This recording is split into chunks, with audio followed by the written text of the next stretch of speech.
ಜೀನಾಗೆ ಸಂಪಾದಕತ್ವದಲ್ಲಿ ಜಿಎನ್ಎಸ್ news ಸಾಗರಿಸುತ್ತದೆ ಆಚೆ ಈಚೆ. ಬುಧವಾರದ news ಅಪ್ಡೇಟ್ಗೆ ತಮಗೆ ಸ್ವಾಗತ. ಮುಖ್ಯಾಂಶಗಳು: ಕೆಳದಿ ರಾಣಿ ಚೆನ್ನಮ್ಮ ಪುತ್ಥಳಿ ಎದುರಿನ ರಾಜ್ಯ ಹೆದ್ದಾರಿಯಲ್ಲಿ ಹೊಂಡಗಳದ್ದೇ ದರ್ಬಾರ್. ರೈತ ಸಂಘದ ನೇತೃತ್ವದಲ್ಲಿ ಗ್ರಾಮಸ್ಥರಿಂದ ಬಾಳೆಗಿಡ ನೆಟ್ಟು ಪ್ರತಿಭಟನೆ. ರಸ್ತೆ ರಿಪೇರಿ ಮಾಡದ ಆಡಳಿತದ ವಿರುದ್ಧ ರಮೇಶ್ ಕೆಳದಿ ಡಾಕ್ಟರ್ ರಾಮಚಂದ್ರಪ್ಪ ಆಕ್ರೋಶ. ಹೊರಪೆ ಸರ್ಕಾರಿ ವೈದ್ಯ ಡಾಕ್ಟರ್ ಪತಂಜಲಿ ಅವರಿಗೆ ಪ್ರಾಮಾಣಿಕ ಸರ್ಕಾರಿ ಸೇವಾ ಪ್ರಶಸ್ತಿ ಆಗಸ್ಟ್ 3ರಂದು. ನಗರಸಭೆ ಘನತ್ಯಾಜ್ಯ ಘಟಕದಿಂದ ತೋರಗೋಡು, ಹುಲ್ಲತ್ತಿ, ಕೆಳದಿ, ಅಕ್ಕಿಮನೆ, ಶಿರವಾಳ, ಹಳ್ಳಿಬೈಲು, ನೇರಲಗಿ ಗ್ರಾಮಸ್ಥರು ಆತಂಕದಲ್ಲಿ. ಈಗ ಸುದ್ದಿಯ ವಿವರ. ಸಾಗರ ತಾಲೂಕಿನ ಕೆಳದಿ ಗ್ರಾಮದ ಗ್ರಾಮ ಪಂಚಾಯಿತಿ ಎದುರಿನ ರಸ್ತೆ ಸಂಪೂರ್ಣ ಹೊಂಡಗುಂಡಿಯಿಂದ ತುಂಬಿದ್ದು, ಅಧಿಕಾರಿಗಳು ರಿಪೇರಿ ಮಾಡದೆ ನಿರ್ಲಕ್ಷ್ಯ ತೋರಿಸಿರುವ ಕ್ರಮವನ್ನು ಖಂಡಿಸಿ ಬುಧವಾರ ಜಿಲ್ಲಾ ರೈತ ಸಂಘ ಮತ್ತು ಗ್ರಾಮಸ್ಥರು ರಸ್ತೆಯಲ್ಲಿ ಬಾಳೆಗಿಡ ನೆಟ್ಟು ಪ್ರತಿಭಟನೆ ನಡೆಸಿದರು. ಪ್ರತಿಭಟನೆ ಉದ್ದೇಶಿಸಿ ರೈತ ಸಂಘದ ಜಿಲ್ಲಾ ಉಪಾಧ್ಯಕ್ಷ ರಮೇಶ್ ಕೆಳದಿ, ರೈತ ಸಂಘದ ತಾಲೂಕು ಅಧ್ಯಕ್ಷ ಡಾಕ್ಟರ್ ರಾಮಚಂದ್ರಪ್ಪ ಮನೆಘಟ್ಟ ಮಾತನಾಡಿದರು. ಈ ಸಂದರ್ಭದಲ್ಲಿ ಪ್ರಶಾಂತ್ ಕೆಳದಿ, ನಾರಾಯಣಪ್ಪ ಕೆಳದಿ, ಹರೀಶ್, ಅರುಣ್, ಗಣೇಶ್, ಅಣ್ಣಪ್ಪ, ಇಮ್ರಾನ್ ಹಳ್ಳಿಬೈಲು ಇನ್ನಿತರರು ಹಾಜರಿದ್ದರು. ಈ ದಿವಸ ಸಾಗರ ಸೊರಬ ಏನು ರಾಜ್ಯ ಹೆದ್ದಾರಿ ಸುಮಾರು 4 ತಿಂಗಳಿಂದ ಭಾರೀ ಪ್ರಮಾಣದ ಹೊಂಡಗಳು ಬಿದ್ದು ಇವತ್ತು ಜನಜೀವನ ಈ ಭಾಗದಲ್ಲಿ ಅಸ್ತವ್ಯಸ್ತವಾಗಿದೆ. ಹಲವಾರು ಜನ ಇಲ್ಲಿ ಪ್ರವಾಸಿಗರು ಬರ್ತಾರೆ ಮತ್ತು ಸಾಗರ ಸೊರಬ ಹೊಸ ಯಲಕನಹಳ್ಳಿ ಭಾಗದ ಸಂಪರ್ಕದ ರಸ್ತೆಯಾದಂಥ ಈ ರಸ್ತೆಯಲ್ಲಿ ಸಾವಿರಾರು ಜನ ಇವತ್ತು ವೆಹಿಕಲ್ಗಳು ಪ್ರತಿನಿತ್ಯ ಓಡಾಡ್ತಿದ್ದಾವೆ. ಇಂಥ ಒಂದು ದೊಡ್ಡ ಮಾರ್ಗ ಇವತ್ತು ಭಾರೀ ಪ್ರಮಾಣದ ಗುಂಡಿಗಳು ಬಿದ್ದು ಇವತ್ತು ಜನಜೀವನ ಇವತ್ತು ಜನರು ತಮ್ಮ ಜೀವವನ್ನ ಕೈಯಲ್ಲಿ ಹಿಡಿದುಕೊಂಡು ಓಡಾಡುವಂಥ ಸ್ಥಿತಿ ಇವತ್ತು ಅಧಿಕಾರಿಗಳ ದಿವ್ಯ ನಿರ್ಲಕ್ಷ್ಯದಿಂದ ಇವತ್ತು ಉದ್ಭವ ಆಗಿದೆ. ಈ ಸರಿಪಡಿಸುವಂತೆ ಸ್ಥಳೀಯ ಆಡಳಿತ ಇವತ್ತು ಹಲವಾರು ಬಾರಿ ಇವತ್ತು ಮನವಿಯನ್ನು ಕೊಟ್ಟು ಇವತ್ತು ಅಧಿಕಾರಿಗಳು ತಮ್ಮ ಕಿವಿಯನ್ನು ಕೊಡಿಲ್ಲ.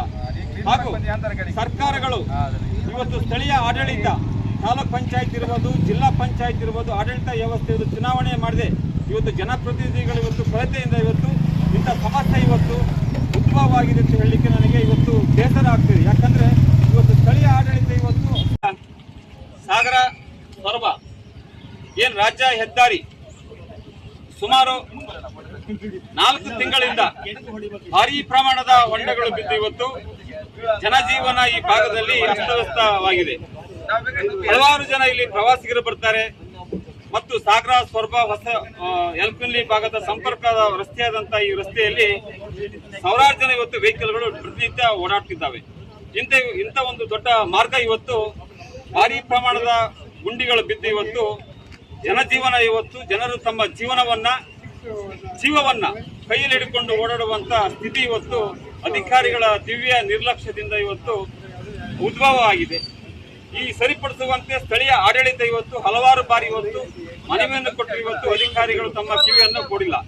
ಹಾಗೂ ಸರ್ಕಾರಗಳು ಇವತ್ತು ಸ್ಥಳೀಯ ಆಡಳಿತ, ತಾಲೂಕ್ ಪಂಚಾಯತ್ ಇರ್ಬೋದು, ಜಿಲ್ಲಾ ಪಂಚಾಯತ್ ಇರ್ಬೋದು, ಆಡಳಿತ ವ್ಯವಸ್ಥೆ ಚುನಾವಣೆ ಮಾಡದೆ ಇವತ್ತು ಜನಪ್ರತಿನಿಧಿಗಳು ಇವತ್ತು ಕೊರತೆಯಿಂದ ಇವತ್ತು ಇಂಥ ಸಮಸ್ಯೆ ಇವತ್ತು ಉದ್ಭವವಾಗಿದೆ ಅಂತ ಹೇಳಲಿಕ್ಕೆ ನನಗೆ ಇವತ್ತು ಬೇಸರ ಆಗ್ತಿದೆ. ಯಾಕಂದ್ರೆ ಇವತ್ತು ಸ್ಥಳೀಯ ಆಡಳಿತ ಇವತ್ತು ಸುಮಾರು 10 ವರ್ಷದಿಂದ ಇವತ್ತು ಜಿಲ್ಲಾ ಪಂಚಾಯತ್ ಇರ್ಬೋದು, ತಾಲೂಕ್ ಪಂಚಾಯತ್ ಚುನಾವಣೆ ನಡೆಸ್ತಿರುವಂತ ಸರ್ಕಾರದ ವಿರೋಧಿ ಕ್ರಮದಿಂದ ಇವತ್ತು ಸ್ಥಳೀಯ ಆಡಳಿತ ಇವತ್ತು ಜನಪ್ರತಿನಿಧಿಗಳ ಮತ್ತು ಅಧಿಕಾರಿಗಳ ಗಮನಕ್ಕೆ ಇವತ್ತು ತರದೇ ಇರುವಂತ ಪರಿಸ್ಥಿತಿ ಇವತ್ತು ನಿರ್ಮಾಣವಾಗಿದೆ. ಇದಕ್ಕೆಲ್ಲ ಕಾರಣ ನಮ್ಮನ್ನಾಳುವಂತ ಜನಪ್ರತಿನಿಧಿಗಳು. ಯಾಕಂದ್ರೆ ಇವತ್ತು ರಸ್ತೆಯಲ್ಲಿ ಇವತ್ತು ಜನರು ಹೋರಾಟ ಮಾಡುವಂತ ಸ್ಥಿತಿಗೆ ಇವತ್ತು ನಮ್ಮನ್ನ ತಂದಿದ್ದಾರೆ. ಇನ್ನಾದರೂ ಅಧಿಕಾರಿಗಳು ಈ ಸಂಬಂಧಪಟ್ಟ ಸ್ಥಳಕ್ಕೆ ಬಂದು ಈ ರಸ್ತೆಯನ್ನು ದುರಸ್ತಿಪಡಿಸದಿದ್ದರೆ ಇನ್ನೂ ಉಗ್ರವಾದ ಹೋರಾಟವನ್ನ ಈ ಗ್ರಾಮಸ್ಥರು ಮತ್ತು ರೈತ ಸಂಘದಿಂದ ಹಮ್ಮಿಕೊಳ್ಳಬೇಕಾಗುತ್ತದೆ. ಸ್ನೇಹಿತರೆ, ಬೋಲೋ ಭಾರತ್ ಮಾತಾ ಕಿ ಏನೇ ಬರಲಿ ಎಲ್ಲಿವರೆಗೂ ಹೋರಾಟ ಏನೇ ಬರಲಿ ಭ್ರಷ್ಟ ಅಧಿಕಾರಿಗಳಿಗೆ ಸರ್ಕಾರಕ್ಕೆ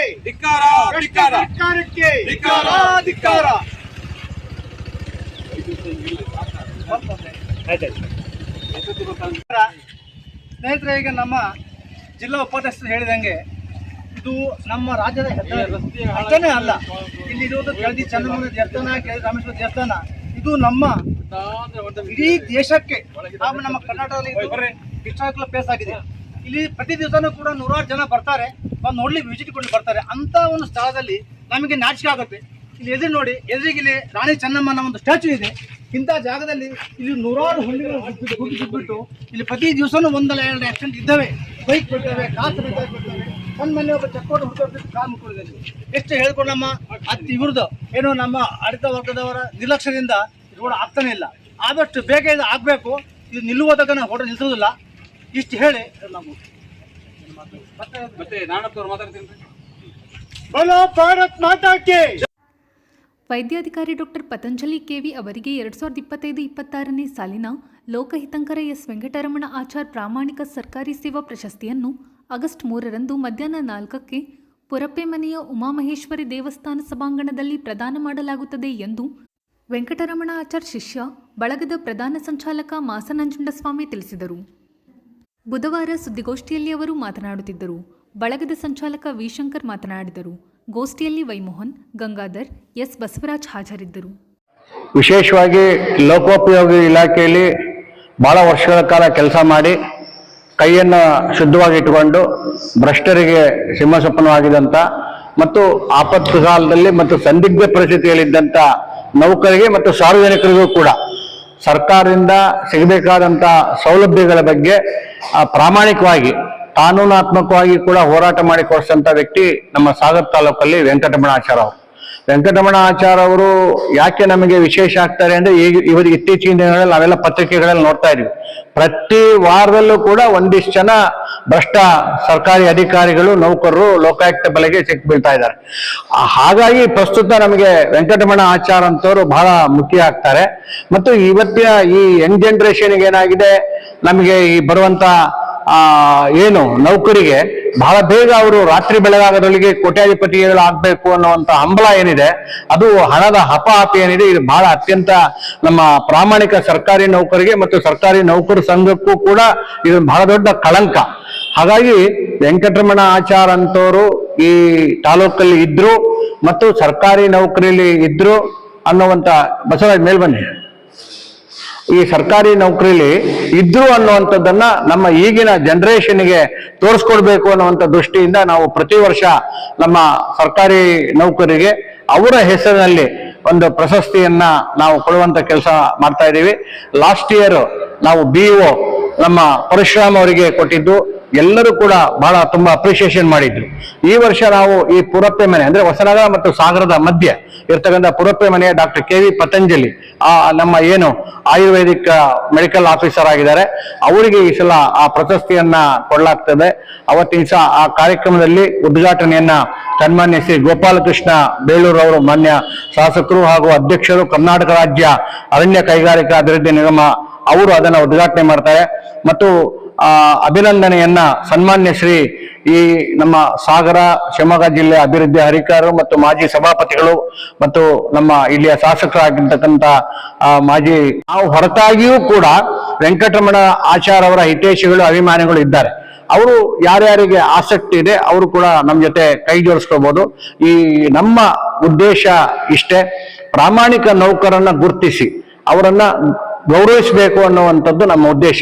ಅದಕ್ಕೆ ವಿಶೇಷವಾಗಿ ನಮ್ಮ ಅಡ್ವೊಕೇಟ್ ಮತ್ತು ಗಣಪತಿ ಬ್ಯಾಂಕಿನ ಹಿರಿಯ ನಿರ್ದೇಶಕರಾಗಿರ್ತಕ್ಕಂಥ ಶಂಕರ್ ಅವರು ಮತ್ತು ನಿವೃತ್ತ ನೌಕರ ಸಂಘ ನಮ್ಮ ಏನಿದೆ ಉಮೇಶ್ ಅವರು ಮತ್ತು ಆ ತಂಡ ಅವರು ಮತ್ತು ನಮ್ಮ ವೈ ಮೋಹನ್ ಅವರು ಗಣಪತಿ ಬ್ಯಾಂಕ್ ನಿರ್ದೇಶಕರು ಮತ್ತು ಎಕ್ಸ್ ಸರ್ವಿಸ್ ಮ್ಯಾನ್ ಅವರು ಮತ್ತು ಇನ್ನೊಂದು ನಾವಿಲ್ಲಿ ಗಮನಿಸಬೇಕಾದ್ರೆ ನಮ್ಮ ಜಿ ನಾಗೇಶ್ ಅವರ ಸಂಪಾದಕತ್ವದಲ್ಲಿ ನಮ್ಮ ವೆಂಕಟರಮಣ ಆಚಾರ್ ಅವರ ಒಂದು ಪುಸ್ತಕವನ್ನ ಅವಾಗ ತಂದಿದ್ವಿ.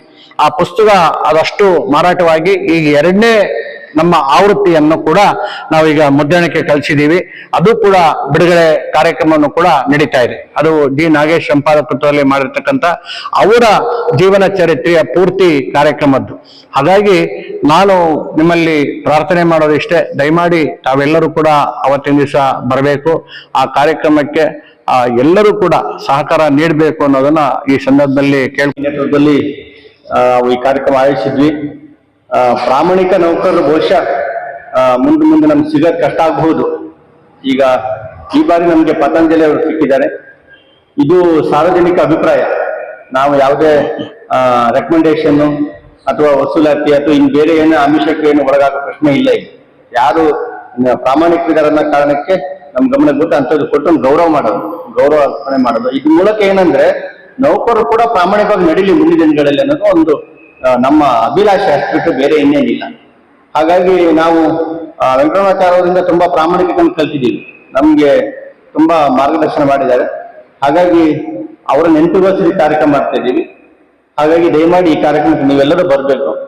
ಸಮಾಜ ನಮ್ಗೆಲ್ಲರೂ ಕೊಟ್ಟಿದೆ, ನಾವೊಂದು ಸ್ವಲ್ಪನಾದ್ರೂ ಸಮಾಜ ಕೊಡೋಣ. ಪ್ರತಿ ಬಾರಿಯೂ ನಾವು ಲಾಭದ ನಿರೀಕ್ಷೆ ಮಾಡ್ತಾ ಕೂತ್ರೆ ಕಷ್ಟ ಆಗುತ್ತೆ. ಆಮೇಲೆ ಪ್ರಾಮಾಣಿಕರು ಸಮಾಜದಲ್ಲಿ ಕೆಲಸ ಮಾಡೋದು ಕಷ್ಟನೇ ಇದೆ. ಇವು ನಾವು ಹಿಡ್ದಂಗೆ ಕೇಳಲ್ಲ, ನಾವು ಹಿಡ್ದಂಗೆ ಕುಣಿಯಲ್ಲ ಅನ್ನುವಂಥದ್ದು ಕೂಡ ಬಹಳಷ್ಟು ನೋಡಿ ವೆಂಕಟರಮಣಾಚಾರ್ಯ ಆಗ್ತದ ಅನುಭವ ಆಗಿದೆ. ಹಾಗಾಗಿ ಅದನ್ನೆಲ್ಲ ಮೀರಿ ಪ್ರಾಮಾಣಿಕರು ಕೂಡ ಒಂದಿಷ್ಟು ಸಮಾಜದಲ್ಲಿ ಗುರುತಿಸುವಂತ ಕೆಲಸ ಆಗಲಿ. ಸಾಗರ ತಾಲೂಕಿನ ತೋರಗೋಡು, ಹುಲ್ಲತ್ತಿ, ಕೆಳದಿ, ಅಕ್ಕಿಮನೆ, ಶಿರವಾಳ, ಹಳ್ಳಿಬೈಲು, ನೇರಲಗಿ ಗ್ರಾಮದಲ್ಲಿ ಘನತ್ಯಾಜ್ಯ ವಿಲೇವಾರಿ ಘಟಕದಿಂದ ಹೊರಬರುತ್ತಿರುವ ಕೊಳಚೆ ನೀರಿನಿಂದ ಗ್ರಾಮಸ್ಥರ ಬದುಕು ಸಂಕಷ್ಟಕ್ಕೆ ಸಿಲುಕಿದೆ. ನಗರ ವ್ಯಾಪ್ತಿಯ ಜನರಿಗೆ ಅನುಕೂಲವಾಗಲಿ ಎಂದು ಘನತ್ಯಾಜ್ಯ ವಿಲೇವಾರಿ ಘಟಕಕ್ಕೆ ಅವಕಾಶ ಕಲ್ಪಿಸಿದರೆ ನಮ್ಮ ಬದುಕಿನ ಜೊತೆ ಕೃಷಿ ಭೂಮಿ ವಿಷಯುಕ್ತವಾಗುತ್ತಿದೆ ಎಂದು ಭೀಮನೇರಿ ಗ್ರಾಮ ಪಂಚಾಯಿತಿ ಮಾಜಿ ಅಧ್ಯಕ್ಷ ಹಾಲಿ ಸದಸ್ಯ ಗಿರೀಶ್ ಶೆಂಡಿ ದೂರಿದ್ದಾರೆ. ಇನ್ನೋರ್ವ ಗ್ರಾಮ ಪಂಚಾಯಿತಿ ಮಾಜಿ ಉಪಾಧ್ಯಕ್ಷ ಹಾಲಿ ಸದಸ್ಯ ಹರೀಶ್ ಬಿಎಚ್ ಮಾತನಾಡಿ, ಘನತ್ಯಾಜ್ಯ ವಿಲೇವಾರಿ ಘಟಕದಿಂದ ನಾವು ಸಾಂಕ್ರಾಮಿಕ ರೋಗಗಳಿಗೆ ಬಲಿಯಾಗುತ್ತಿದ್ದೇವೆ. ಜನ ಜಾನುವಾರುಗಳಿಗೆ ವಿಷಪ್ರಾಸನವಾಗುತ್ತಿದೆ. ತಕ್ಷಣ ಘನತ್ಯಾಜ್ಯ ಘಟಕವನ್ನು ಇಲ್ಲಿಂದ ಸ್ಥಳಾಂತರ ಮಾಡಿ, ಇಲ್ಲವಾದಲ್ಲಿ ಉಗ್ರ ಹೋರಾಟ ನಡೆಸಬೇಕಾಗುತ್ತದೆ ಎಂದು ಎಚ್ಚರಿಕೆ ನೀಡಿದರು. ಗ್ರಾಮ ಸುಧಾರಣಾ ಸಮಿತಿ ಅಧ್ಯಕ್ಷ ಮೋಹನ್ ಎನ್, ಪ್ರಮುಖರಾದ ಗುರುಮೂರ್ತಿ ಟಿಎಚ್, ರವಿ ಎಚ್, ಬೀರಪ್ಪ ಕೆಳದಿ, ರಾಘು ಹುಲ್ಲತ್ತಿ ಇನ್ನಿತರರು ಹಾಜರಿದ್ದರು.